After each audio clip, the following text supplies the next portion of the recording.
Cross breeding ایک تیزی سے پھیلتا ہوا طریقہ کار ہے جس میں اپنی مرضی کے مطابق جانوروں کو حاصل کیا جا رہا ہے۔ اس طریقہ کار میں دو مختلف سپیشیز کے جانداروں کا چناؤ کیا جاتا ہے۔ وہ جاندار ایک دوسرے سے کافی حد تک مشابہت رکھتے ہیں۔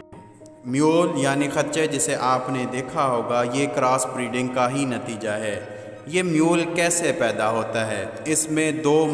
اس میں دو سپیشیز کے جاندار جو کافی حد تک ایک دوسرے سے ملتے جلتے ہوتے ہیں اس کو سلیکٹ کیا جاتا ہے، جیسا کہ ہمارے پاس فیمیل ہارس اور ہمارے پاس جو ہے وہ میل ڈنکی، ان کو سلیکٹ کیا جاتا ہے۔ یہ دو مختلف سپیشیز ہیں لیکن ایک دوسرے سے کافی مشابہت رکھتی ہیں۔ ان دونوں کے کراس سے جو جاندار پیدا ہوتا ہے وہ میول ہوتا ہے۔ کراس کے ذریعے پیدا ہونے والے جاندار اس قابل نہیں ہوتے کہ وہ اپنی آگے نسل کو پیدا کر سکیں۔ کراس بریڈنگ کے ذریعے خوبصورت پرندوں کو، خوبصورت جانوروں کو اور زیادہ پیداوار دینے والے پودوں کو پیدا کیا جا رہا ہے۔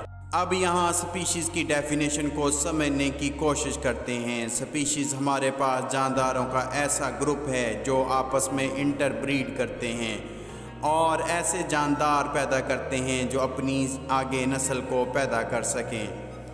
ہر سپیشیز کے پاس منفرد خصوصیات ہوتی ہیں جیسے کہ اسٹرکچرل، ایکولوجیکل اور بیہیویئرل کریکٹرسٹکس۔